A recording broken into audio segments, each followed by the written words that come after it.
miarabantsika rehetra Joanna ny anarako roa amin'ny telopolo taona tsy teolojiana tsy mpanabe tsy mpampianatra tsy mety horefitra mpivady tsy zany fa amin'izao fotoana zao dia misionera ao atokantrano dikan'izany dia hoe reny ao atokantrano nandritra ny heritaona sy tapany izay taona izay no nanambadiako manana zazavavy kely 17 volana izahay amin'izao fotoana izao talohan'izay dia dokotera mpandidy ankoatran'izany teraka adventista fa taona vitsivitsy lasa izay no nahafantarako ny filazantsara izany dia nanova ny fomba fijeriko rehetra ny amin'izao tontolo izao ary izany ihany koa dia nanova ny faniriako hitady ny zavatra rehetra izay mifandraika amin'ny filazantsara lasa izay ny zavatra tiako indrindra ary hitako tamin'izany fa napetraka Andriamanitra tamin'ny zavatra rehetra nohariany ny dian-tanany ny toetrany ny siniany tafiditra ao anatin'izany ny chromosome ny sela ny masoandro ao ihany koa ny hazo tafiditra koa ny fomba mpaniriana ny zavamaniry ary misy ny siniany ihany koa ny fifandraisana ny fanambadiana ohatra eo ihany koa ny fanabeazana zany hoe fifandraisana eo amin'ny ray sy ny zanaka ataony ao ny fitsipony ataony ao ny siniany ny kasika ny filazantsara ny zava-panahy ny famonjena tena nanoana aza ny zavatra izany ary izay nanosika anao an'izao fampianarana izao izany hoe mahakasika ny fanambadiana mahakasika ny fanabeazana ihany koa tsy hoe satria novana manokana tamin'izany fa satria tiako ny ampisongadina ny amin'ny zavatra ara-panahy izay finosin'ireo zavatra mahazatra antsika efa teo foana ireo zavatra ireo nandritra ny taona maro kanefa dia fototra institution tsara tare izay napetraka Andriamanitra nataony izany mba azahoantsika mahazo kokoa ny fitiavany sy ny toetrany izay ary andeha isika hanomboka amin'ny alalan'ny vavaka misaotra Tompo nanome tombotsoa iresahana mombanao ny fitiavanao ny filazantsaranao mangataka ao mba hosoranao ny molotra ary ho ataonao soa sy ho tahinao ny olona rehetra izay miaino an'izao afatra izao ianao ane amafa ny tsy fatanterahako rehetra ka ny feonao ireriany no anako ao am-po mitalao aho mba ho raisinao ny fahotanay rehetra ny vesatra rehetra ary amerina anay amin'ilay vina ny fanambadiana izay nomanao hatrany ampiandohana na dia efa nosimbany fatratrary izany endrika izany io izay mba hiverina amin'izany ka nome voninahitra anao anatin'ny fanambadiana amin'ny anaran'i Jesosy amen za sy ny vadiko rehefa nifankalala rehefa nanomboka niaraka afaka ray volana niarana teo zay dia niteny taminy aho hoe zao falibetsika amin'izao fotoana zao sambatra mifamatotra tsy azosarana toy ny hoe isika ny mifankaty tsara indrindra natao hiaraka sy ny sisa fa inona no manome toky ahy fa afaka taona vitsivitsy 2 na 3 taona rehefa midina ny hormone dia tsy ho disy fanantenana amintsika samyntsika isika inona no hanome ahy antoka fa raha hivady isika satria hivady isika dia tsy hisy fangidiana tsy hosorena tsy anao modimody mitsikitsika rehefa makany am-piangonana hoe milamina daholo ny zavatra rehetra milamina ny tokantrano inona no hanome antoka fa tsy ho lasa hoe zara raha miaina ao anatin'ny fanambadiana raha tokony hoe ho sambatra satria rehefa mahita ny manodidina ahy na ny Frantsa aza ny zavatra miseho any za moa zany avy any Frantsa tsy tsara ny antotanasa na dia ny ampiangonana azy a tsy tsara tareny zavatra amin'izao ahoana ary no ahafahana manana fanambadiana matanjaka na dia mandeha aza ny fotoana na dia eo aza ny raritsaina ny fifindrana trano a na dia mandeha ny fotoana na dia iova aza isika na dia eo ny zaza ahoana ny fomba ahatonga antsika ho sambatra foana sy mifankatia na dia eo aza ny fitsapahan'ny fotoana sy ireo fitsapahan'ny fiainana vao niaraka kely monko sika zao dia milamina tsara be mora be mifankatia mora be maneho faharetana fa rehefa mandeha ny fotoana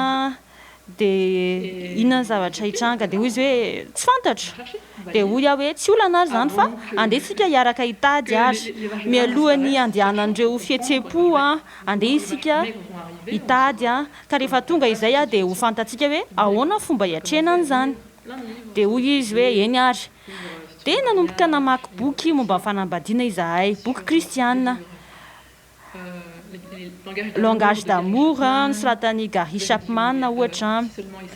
vous avez dit oui si seulement il savait boky be da be momba ny fifandraisana ihany koa namaky boky betsaka izahay nijery horonan-tsary betsaka fa izao nahita boky tena mahagaga izahay izay namerina anay amin'ny fototra dia ny ilay boky hoe vous avez dit oui à quoi tamin'inona no nilazanareo hoe eny raha dika amin'ny teny gasy ny teny kely aty ampiandohany io boky io dia hoe raha toka no ariana mba hahatonga anao masina ny fanambadiana tena nanohanay betsaka io boky io nampieritreritra be anay ary nanova ny fomba fijerinay ny fanambadiana nitondra anay ihany koa io boky io ny amin'ny fodi-kevitry ny baiboly ny filazantsara nitondra anay teo amin'Andriamanitra tonga saina izahay fa ny fanovana ny fanambadiana ety ivelany fotsiny izany hoe ny fifandraisana tsara kokoa mahafantatra ny fomba firesaky ny anankiray izay zavatra tena ilain'ny lehilahy sy ny vehivavy kanefa tsy hovaina ny fony olona mpanota roa ao anatin'ny fanambadiana dia lasa fiezahana anova ny anankiray mba ho araka izay itiavantsika azy lay fanambadiana mba ahafahana miaina aty Cambodge amin'ny toerana izay hipetrahanay amin'izao fotoana izao indray andro izay nahita bisikleta izay napetapetaka tamin'ny scotch mety hitana zany mandritra ny andro vitsivitsy herinandro vitsivitsy dia manana an'izay sary izay ato an-tsaiko hoe move isika indraindray tsy miezaka ny hanamboatra ny fiainantsika amin'ny alalan'ny scotch fa tsy amin'ny alalan'ny fitaovana tena izy ny tena fitaovana ilaina mba amerina amin'loany ilay bisikleta na ny fanambadiana izany mba hahatonga ny fanambadiana hiverina amin'ny endrika voalohany izay namorona anazy amin'izay dia tsy hoe hatsaraina kely na miezaka ny aritra kely amin'ny fahalalana fa tsy hitana ela koa ilay scotch ny fanovana ny fo no ilaina izany fanovana ny fo izany izay koa zavatra ilaina amin'ny fahotana izay no ilaina amin'ny famonjena dia amin'ny alalan'ny filazantsara ireriany tonga tamin'izay fahalalana izay izahay hoe ny filazantsara no ilaina mba hitondra fahasambarana sy hatanjaka ka hifankatia foana ny mpivadina dia eo aza ireo fitsapana eo amin'ny fiainana ny fahotana ny tsy fahatanterahany tsirairay ny tanjony ity fampianarana ity ary dia nijery fa ny plana ny famonjena izay napetraka Andriamanitra mba hamonjena ny olona ho afaka amin'ny fahotana dia mitovy amin'ny plana izay ahasambatra sy hampatanjaka ny fanambadiana hojerentsika hoe ahoana ny fomba hanomezana voninahitra an'Andriamanitra anatin'ny tokantrano hojerena ihany koa ny fomba manana ny fanambadiana ny toetrantsika amin'izao andro faran'izao sy hahatonga antsika hanakaiky kokoa an' Jesosy izay ny plana ny plana hojerentsika zany dia ireo fitaovana ao amin'ny fitoerana masina fantatsika fa ny fitoerana masina dia ahitana ny kianja ny fitoerana masina indrindra ahitana fitaovana roa ao amin'ny kianja ny altara fanaovana fanatitra ary ny tavy fisasana ao amin'ny fitoerana masina kosa dia ahitana mofo aseho ny didikazo-manitra izay maneho ny vavaka ny jiro fitorantsana izay fijoroana vavolombelona ny fahatelo dia ny masina indrindra zay ahitana ny fiara nyfanekena ny lohateny ny fampianarana androany ary dia hoe ny fanambadiana manomboka eo amin'ny alitara ka hatrany an-danitra atomboka antsika miteboka voalohany izany ny zavatra rehetra eto an-tany dia noariana niaraka tamin'Andriamanitra tamin'i Jesosy ary ho an'i Jesosy toy izany avokoa ny zavatra rehetra tafiditra ao anatin'izany ny fanambadiana izay natao mba hanomezana voninahitra n'Andriamanitra. Ny fanambadiana dia tsy hoe ho antsika mpivady ihany fa natao ho an'i Jesosy ihany koa mba ahafahantsika manome voninahitra an'Andriamanitra. Ilay alitara izay maneho ny sorona nataon'i Jesosy dia ny fanehonan-tsary ny fitiavan'Andriamanitra izany dia maneho an'Andriamanitra mpamorona tsy misy petina marina tsy misy fiafarany manana fahamarinana tsy misy fiafarany izay tiantsika amin'ny fahafenony na dia fantantsara azany tsy fahamendreantsika na dia fantantsara azany tsy fahatokitsika na dia izany aza dia ny safidy ny itiantsika izy tsy vitany hoe ny safidy izy fa nanao ny fomba rehetra mba hamonjenantsika tsy hoe akory tsy fantany fa mpanota isika fantany tsara izay zavatra ao anatin'ny olombelona tsy hoe jamba izy fa nahita tsara izay zavatra idirany kanefa nalefany izay arena sarobidy indrindra taminy tsy nandefa anjely izy tsy nandefa miaramila izy nalefany dia izay sarobidy indrindra aminy ny zanany mba hamonjy atsika izany no fitiavana ananan'ilay Andriamanitsika. Izaho manokana dia miteny hoe za tsy hanome ny zanako vavy ho an'ny olombelona zany ho an'ny olona anankiray zany zavatra ohatrany hoe tsy azo eritreretina izany fa Andriamanitra dia nandefa ny zavatra sarobidy indrindra taminy. Matetika isika mieritreritra hoe mora be ho an'Andriamanitra ny nandefa ny zanany sy ny sisa kanefa tsisy idirany izany.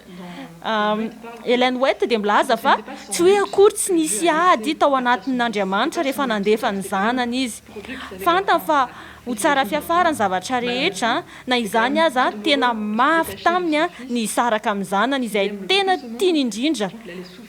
amin'ny fahalalana fa hijaly izy ao anaty tontolo feno fahotana ary ho atositosika kanefa tany an-danitra izy dia filoha izay nampitolagaga andreo anjeliny tiandreo anjeliny kanefa hoe andefa ny zanany izy toy ny hoe andefa ny zanany ho any amin'ny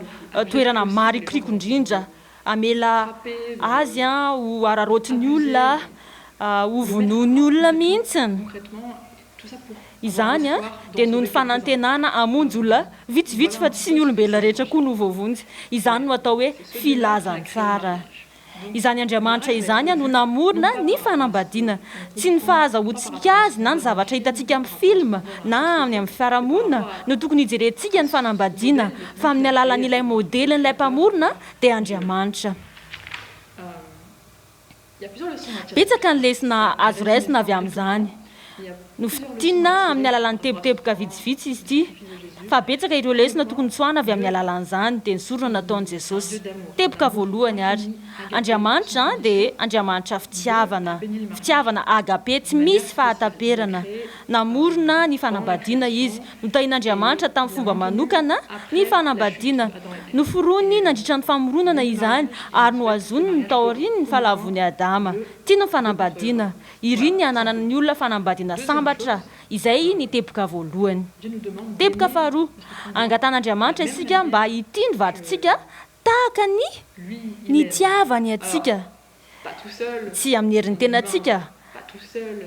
olombelona isika tsy isika irery zany avitan'izany fa amin'ny alalan'ny fiara-miasa aminy amin'ny alalan'ny hery sy ny fitiavana izay omeny ny fitiavantsika olombelona dia eros izany hoe tiatsika ny hafa rehefa tsara fanahy amintsika rehefa tsara fanahy izy dia sambatsambatritsika fa rehefa ratsy fanahy izy dia eo amin'izay dia mihena ny fitiavantsika ny fitiavana agape kosa tsy toy izany fa hoe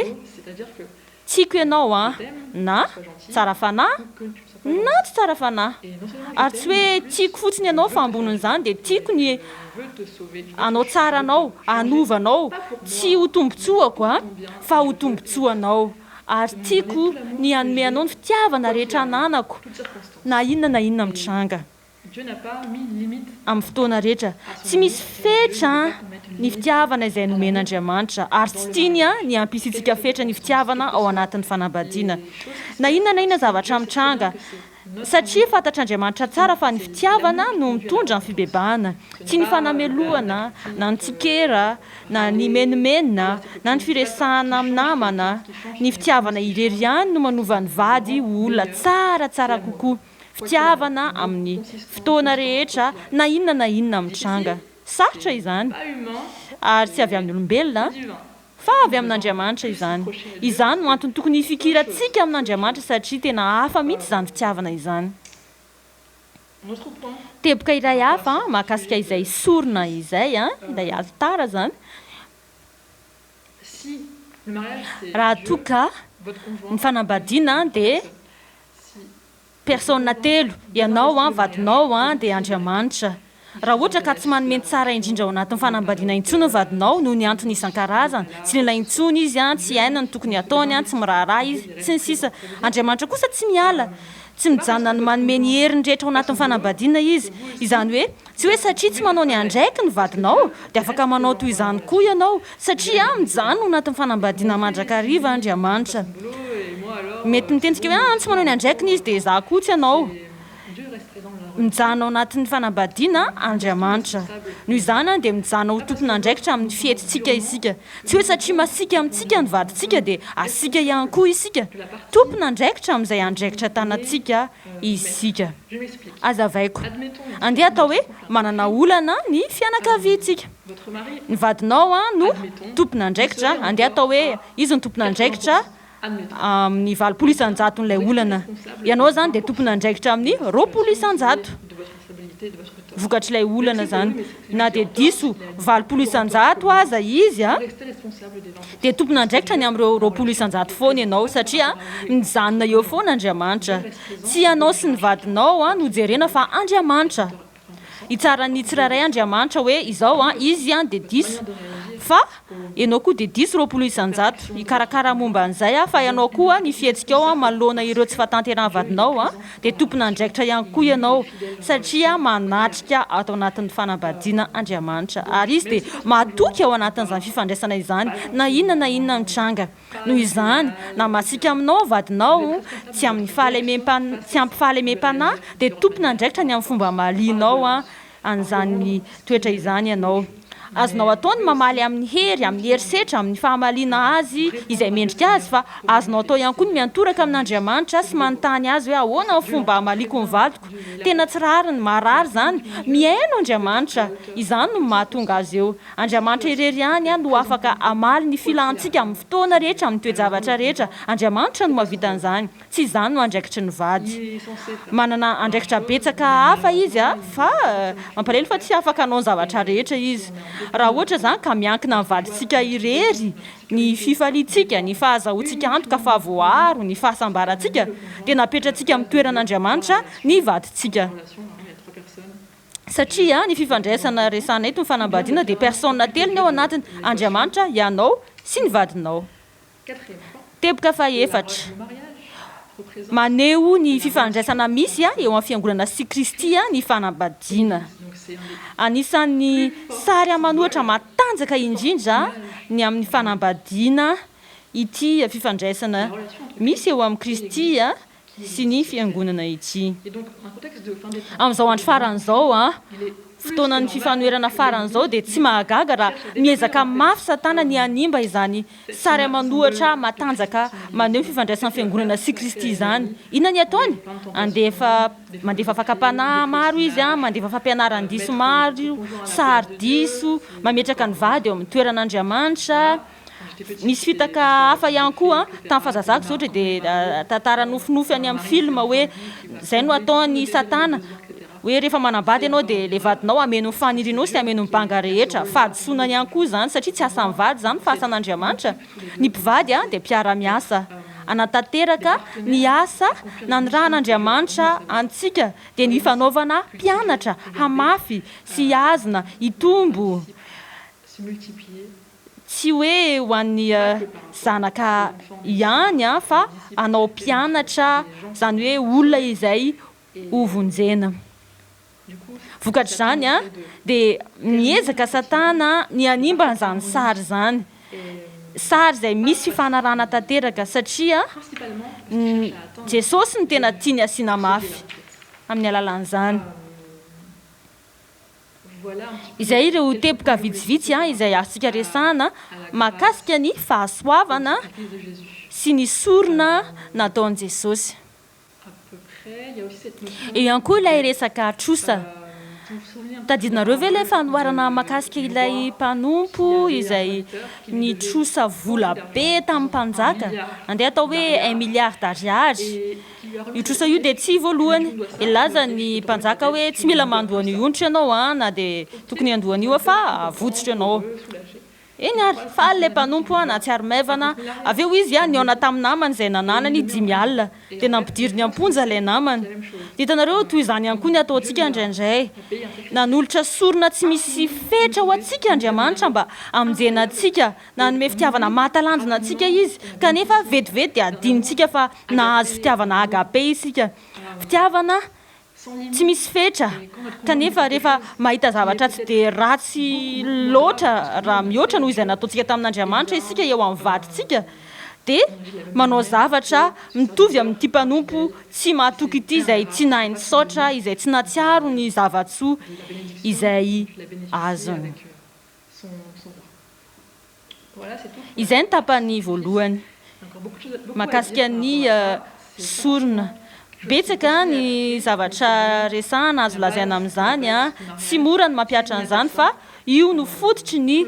fanambadiana raha tsy misy an'izany a dia hirodana tahaka ny tidi-kambo vita amin'ny karatra ny fanambadiana ny fitaovana faharoa ao amin'ny fitoerana masina izay ianarantsika dia ny tavy fisasana izay maneho ny batisa ny dikan'ny batisa dia fahafatesana amin'izao mba hanana fiainana vaovao ny voambaro amin'ny Korintiana faharoa toko 5:5-10 dia manazava izany tsara toy izao ary maty hamonjy ny olona rehetra izy mba tsy ho velona ho an'ny tenany intsony izay velona fa ho an'izay efa maty sy nitsangana hamonjy azy tsy miaina ho an'ny tenany intsony ireo olona ireo zany fa miaina ho an'ilay maty ho azy izao a raha mbola tsy niova fo isika ny fiainana ny fijerintsika izao tontolo izao a ny filantsika dia mifantoka amin'ny tenantsika za ny ilaiko ny zavatra tsapako ny tokony ataony hafa mba anao ny zavatra tadiaviko sy ny sisa sy ny sisa fa rehefa miova fo a dia ilay olona taloha izay mifantoka amin'ny hoe inona no azony hafa entina asoahy dia lasa mitodika amin'ny hafa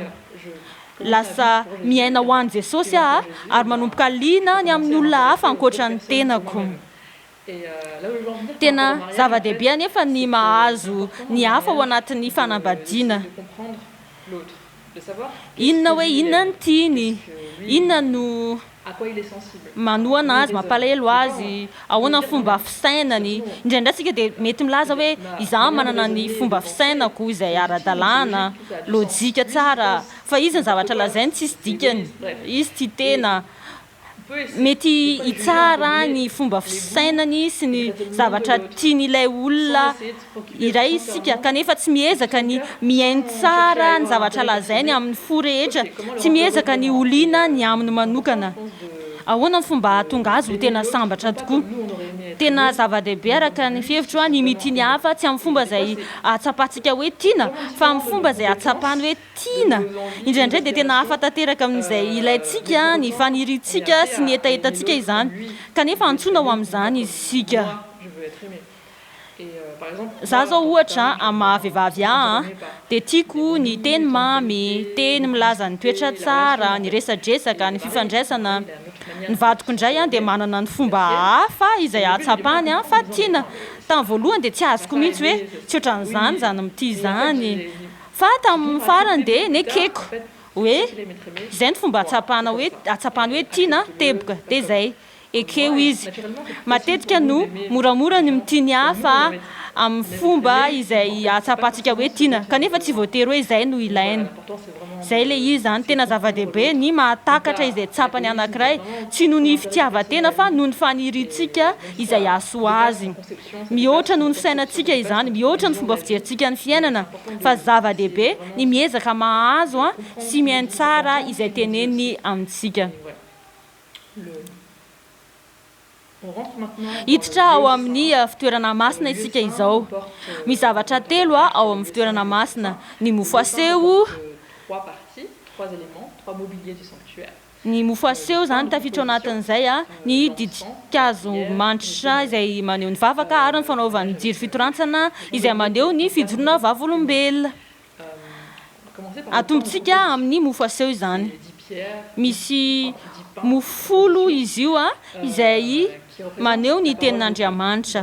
ny zavatra noresantsika tamin'ny voalohany dia ny altara sy ny tavy fisafana no fototra ireo ireo zavatra izay notanisaintsika mahakasika fanambadiana voalohany ireo no fototry ny fanambadiana dia renyresantsika voateo indray dia ireo zavatra izay handrafitra ny rindriny trano raha izay ny azo ilazana azy ny mofo aseho zany ny tenin'Andriamanitra dia izay mampianatra atsika ny andraikitsika ao anatin'ny fanambadiana tsy misy lalàna iray alina mahakasika ny fanambadiana fitsipika vitsivitsy no ambaran'Andriamanitra izay tokony ianarana sy ampiarana miaraka amin'Andriamanitra satria tsy mora mandrakariva ny mahazo sy mampiatra izay ambaran'Andriamanitra eo ny nofo izay teanao izay tiany tena noho izany miaraka amin'Andriamanitra miaraka amin'ny vavaka sy ny fanetretena be da be fampatsiahivana betsaka ireo zavatra nataon'Andriamanitra atsika mba ahafahantsika mampiatra izany amin'ny fifaliana bebe kokoa sy ny finoana betsaka indrindra ny ten'Andriamanitra izay milaza ny andraikitsika mazava tsara ao amin'ny baiboly mahakasika fanambadiana dia ao amin'ny Efesiana 5:1-2 fakitsika ary ny Efesiana 5:1-2 izay miresaka mahakasina andraikitry ny vehivavy sy ny lehilahy mba ijoroany fanambadiana Efesiana 5:1-2 ianareo vehivavy manekeny vadinareo tahaka ny anekenan'ny tompo fa ny lahy no lohan'ny vavy dia tahaka ny Kristy koa no lohan'ny fiangonana ary izy no mpamonjy ny tena fakitsika ny 5:5 ianareo lehilahy tiavany vadinareo dia tahaka ny tiavan'ny Kristy ny fiangonana ka nanoloran'ny tenany amonjy azy mba hamasina azy amin'ny hanadiovany azy amin'ny rano fanasana amin'ny teny mba ho raisiny ho an'ny tenany izany ho fiangonana malaza tsy misy petipentina na fiketronana na izay toy izany fa mba ho masina sady tsy misy tsiny izy vakitsika ny 7:30 na dia izany aza samity ny vadiny tahaka ny tenany ianareo lehilahy rehetra ary aoka kosa ny vehivavy hanaja ny lahy loha hevitra lehibe io ny fileferana ny fitariana tena sarotra tampoka ny nahazo an'izy io tamin'ny voalohany ary efa azoko le izy dia sarotra tampoka ny nanaiky azy sarotra tampoka ny ampiatra ihany koa fa maninona masika be Paul hoy ny tiany ambara dia zao hoe sarotra tampoka ny nahazo ilay toko sy andina fa afaka fotoana elaela dia navelan'Andriamanitra azo tsy kelikely an'izany teny izany nampianatra anahy izy tamin'ny alalan'ny fanandramana namaky ireo andinindreo matetika kanefa azo kokoa le izy rehefa niaina an'ilay toe-javatra ny fileferana dia ananantsika vehivavy fijery ratsy amin'ny ankapobeny satria hoe izay leferana dia ohatrany hoe izy zany no atao lohalarana ary izay milefitra dia tsara ny toerany isika mantsy dia manana fijery ratsy an'izany fileferana izany fijery izay nataony olombelona lafiny ratsy no hitantsika vokatra izany voalohany aloha izany efa sarotra amintsika izany milefitra izany mahavehivavy satria betsaka ny toe-javatra izay mahatonga antsika tsy te hanao an'izany nahita herisetra isika ohatra nahita vehivavy izay nilefitra kanefa tsy mampite haniry dia lasa sarotra amintsika ny milefitra azoko tsara mihitsy izany satria natsapan'izany ihany koa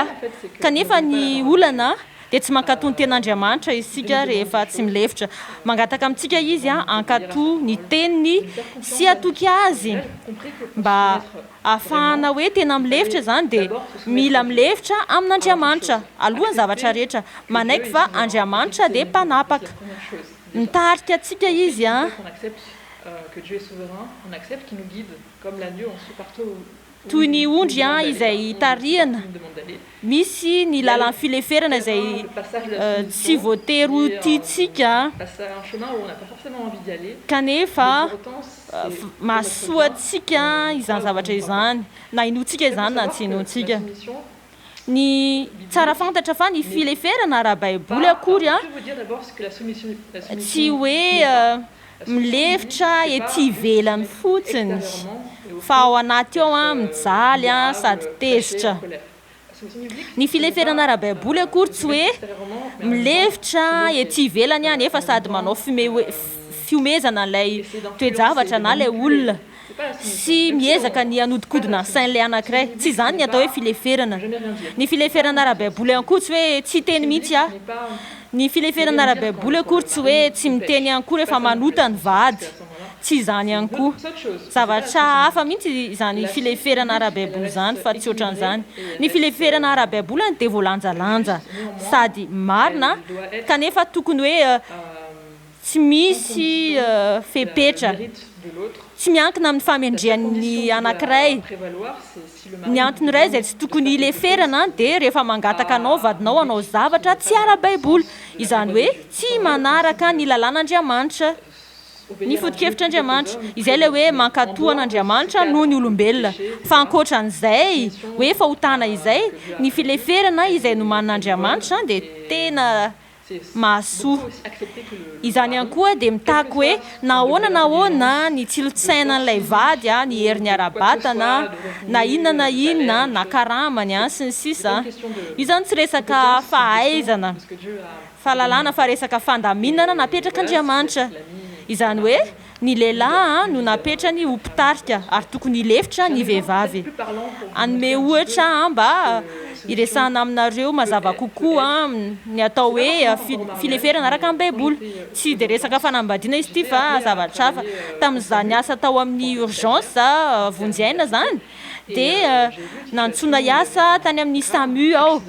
service urgence zany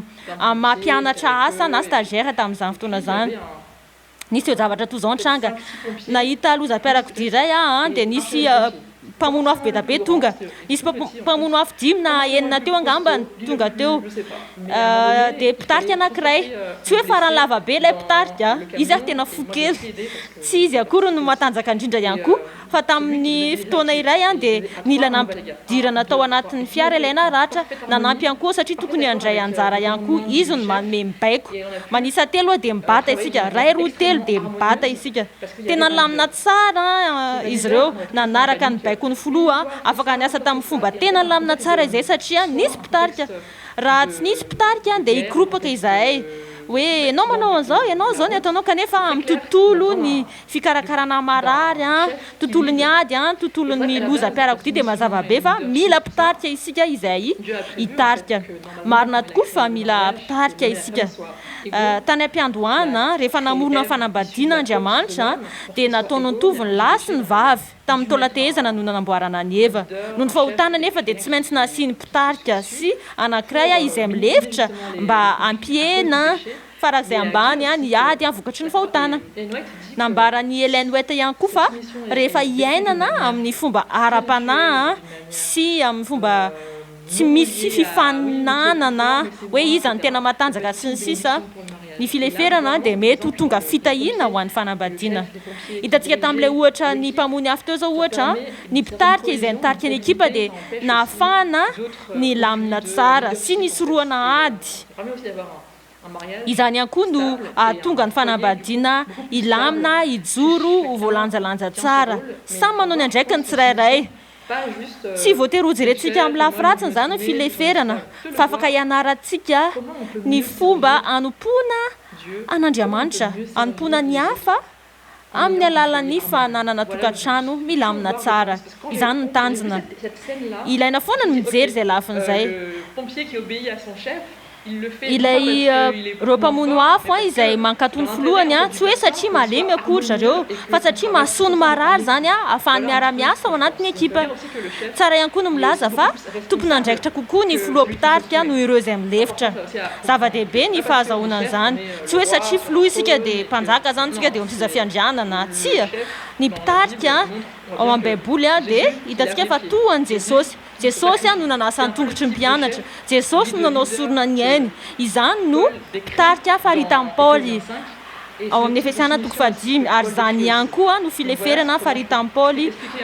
mahakasika ny fanambadiana izany no atao hoe fileferana amin'ny ankapobeny fitaovana iray a tena ilaina amin'ny fitoerana masina dia ny didika azomanitra izay maneho ny vavaka asandratra iresaka vetivety momba izany isika satria tena zava-dehibe izy io azo heverina ho toy ny rindrina ny zavatra noresantsika teo aloha zany hoe ny ten'Andriamanitra fa ny vavaka no Simon izay mampitambatra sy manamafy an'ilay rindrina matetika no ambara hoe izay mpivady miara-mivavaka dia mijanona miaraka mandrakariva ny vavaka dia tena manan-danja eo amin'ny tontolo iainany ankonana mba hitondra fiadanana sy fahalemem-panahy ao amin'ny ankonana izany ihany koa no mitondra ny fitiavana ao an-tokantrano satria mifandray mivantana miloharanon'ny fitiavana isika Andriamanitra zany tena zava-dehibe ireo fitopy-vavahana maraina sy hariva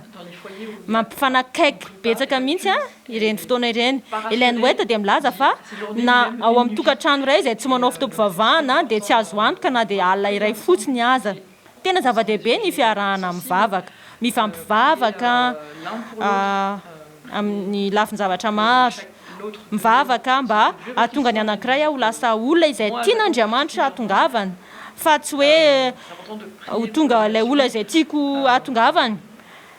tena zava-dehibe no mivavaka ho an'ny ilay fifandraisana ihany koa ilay fanambadiana io no zavatra mampifanakaiky indrindra na dia hoe misy zavatra hafa izay mampifanakaiky aza toy ny hoe mandeha miara-mivoaka miara manao zavatra tena ilaina ireo fa ny vavaka dia tena manana tombony satria manamafy ohatrany hoe Simon zany ny fanambadiana mihoatra no zavatra hafa rehetra betsaka ny zavatra azo lazaina mahakasika an'izay fa na andaniana telo herinandro aza ilay izy misy zavatra resahana foana fa eo aloha ny hijanona ny teboka farany ao amin'ny fitoerana masina dia ny fanaovan-jiro fitorantsany sy ny fijoroana vavolombelona mety ataontsika hoe inona ny ifandraisan'izany amin'ny fanambadiana ny andro farany ny asa fitoriana matetika ireo mpivady izay mivady raha tokony ho tonga fitaina ho an'ny hafa dia manao fahadisoana lasa mifantoka be kokoa amin'ny tenan'izy ireo amin'ilay fifaliana vaovao dia adininy ny hafa ara-dalàna ihany zany satria misy andininy ao amin'ny baiboly milaza hoe ny taona voalohany dia tokony tsy hanao zavatra hafa hoe andany fotoana be ny vady ny lehilahy zany indrindrandrindra fa io fotoana tokony hifankavantarana bebe kokoa amafisana ny fifandraisana sy fanampy amin'ny fitomboana fa tsy hoe mandritra ny taona rehetra ny fanambadiana akory zany ohatra hoe 30 taona dia zany foana satria ny fanambadiana dia natao mba ho fitahiana toy izany avokoa ireo zavatra rehetra noforoan'Andriamanitra ireo dia mandray avy eo manome ohatran'izay ny fomba fiasan'Andriamanitra ifandraisana fotsiny fa tsy fanomezana ny fahasambarana izay andraisana dia lasa mahatonga ny anankiray hiankina betsaka amin'ilay vadiny mba azahoana fahasambarana ary tsy tsara izany na ho an'ilay olona manao an'izay na ho an'ilay olona anaovany an'izay satria mety ho reraka ihany ny tsirairay fahadisoana izay matetika atao anatin'ny fanambadiana ny hoe manantena ilay iray ameno ny banga ao anaty sy ameno ny fahasambarana dia fahadisoana zany lasa adino ny hafa lasa sampy avy eo ny fanambadiana ary adino fa ny tanjona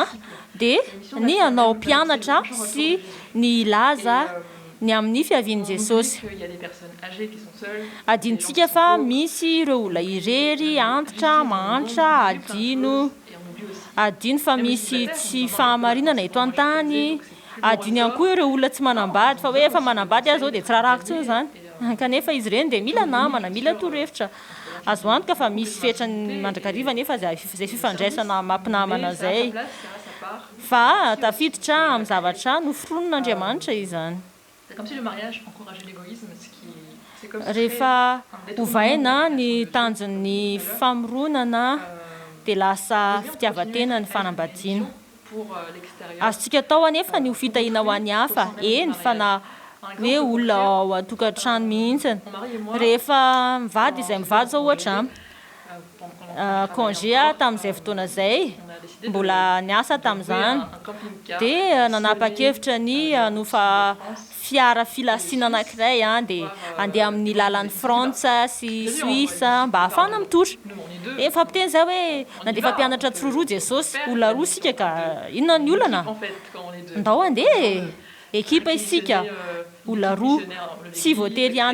iantso missionnaire anampy atsika ao amin'ny fiangonana isika anao programme fa olona roa tsika dia ndao arytsika andeha dia lasa izay roa dia nandeha nitety toerana nametraka latabatra teny amoron-dalana izay asiana boky eo ny vadiko amin'izany miresaka amin'ny olona mandalo eny an-dalana mba andeha eny amin'ny latabatra za kosa miresaka amin'ny olona izay tonga eo amin'ilay latabatra tena nafinaritra satria teo amin'ny fanompoana miaraka dia hita fa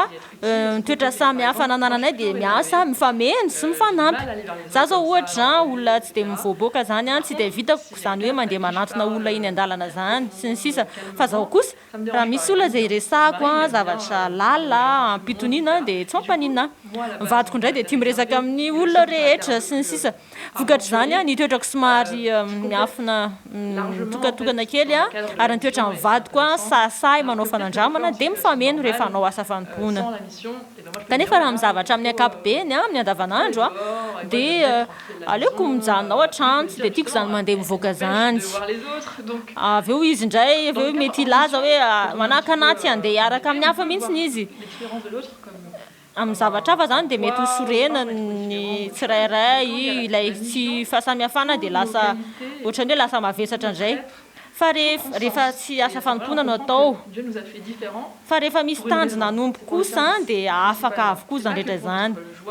hita fa ny momba anay ny toetranay dia lasa misy dikany ao amin'izany hoe hita amin'izany hoe nataon'Andriamanitra samihafa izay mba ahafahana anompoana tsy hoe mba tonga anay ho faly fotsiny izay zavatra izay fa mba ahafahanay manompo ny hafa ihany koa sy hanome voninahitra rehefa mitambatra ny roa noho ny hoe ny iray marina fa misy olona afaka manome voninahitra na dia irery aza ohatran'ny hoe Jesosy Paoly fa rehefa roa dia lasa ekipa lasa misy dikany ny zavatra rehetra izay ny mahakasika ny fitoerana masina hiditra amin'ny farantsika dia ny fitoerana masina indrindra ny fiaran'ny fanekena zavatra tokony mbola ho alalian'ny tsirairay izy ty ny fitoerana masina sy ny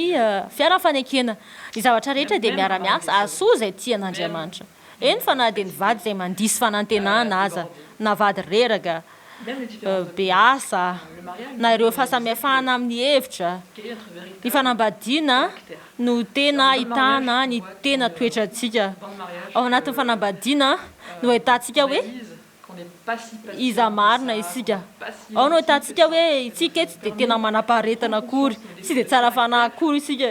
zany dia manampy atsika ahita ny klemantsika ka ahatonga atsika hiasa amin'ny fifanovana ny toetrantsika miaraka amin'Andriamanitra no ny fahasoavan'Andriamanitra mba ho fahasambaran'ny fanambadiana kanefa indrindra ho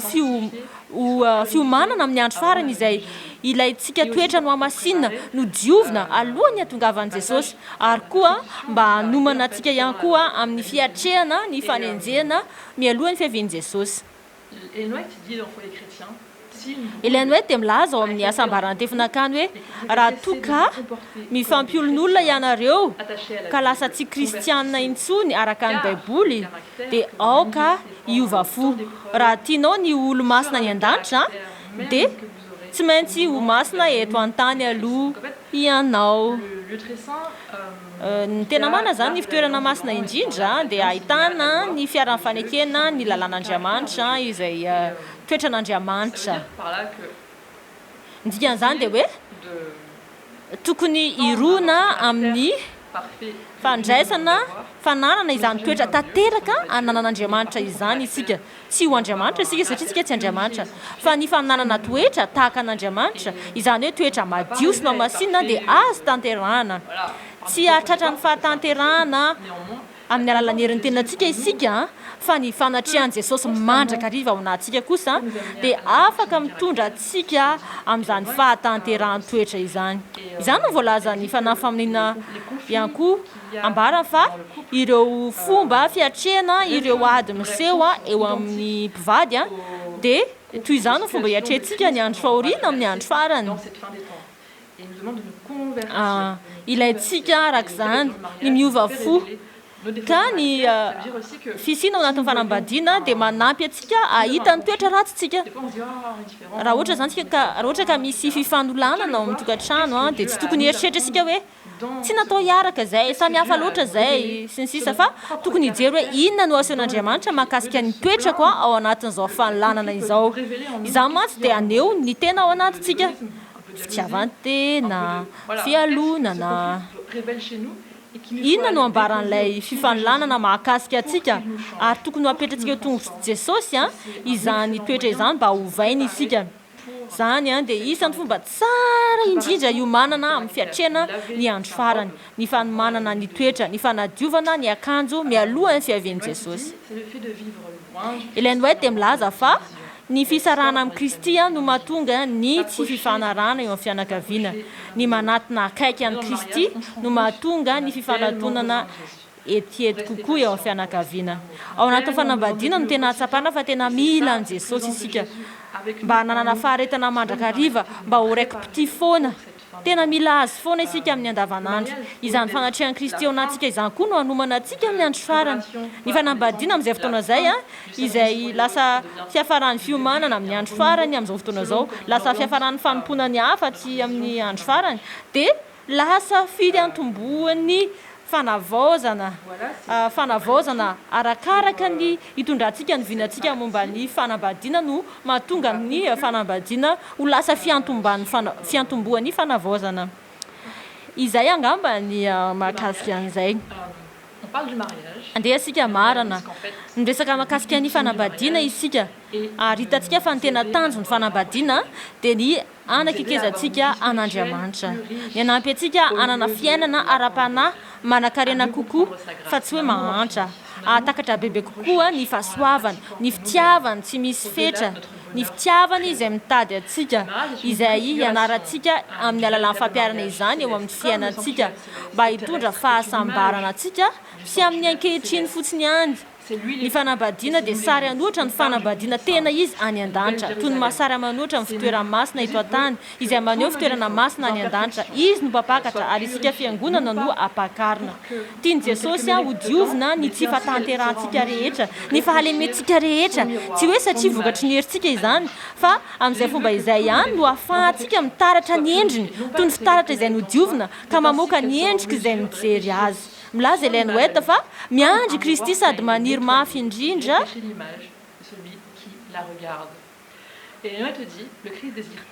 milaza Ellen White fa miandry Kristy sady maniry mafy indrindra ny ahita ny fanehoana ny toetrany eo amin'ny fiangonany rehefa hita tanteraka eo amin'ny vahoaka ny toetran'i Kristy dia ho avy Jesosy hitahaka azy ho faninanany izany ny tanjony ny fanambadiana ambony indrindra mandra-piandrasana izany dia tian'Andriamanitra ny hanadio atsika eto an-tany mba hahatonga atsika ho vonona amin'ilay fanambadiana tena izy dia ny fanambadiany lanitra mba hahatongavana amin'izany dia mampianatra atsika izy miaraka amintsika ny an-dalana izy ary izany ho fototry ny fanabeazana izay ho zarayntsika amin'ny zanantsika amin'ny fianakaviana izay hatsangantsika eto dia ho sombo ny fianakaviana ny an-danitra sombon-danitra izany no tanjony ny fanambadiana marina eo no tokony afaka atombotsika amin'izay ny fanorenana ny tokantrano raha tsy Jehovah no manao ny trano dia miasa foana ny mpanao azy Korinthiana voalohany toko fahatelo andininy faha 1 dia milaza fa Kristy no fototra Korinthiana voalohany toko fahatelo andininy faha 1 dia milaza toy izao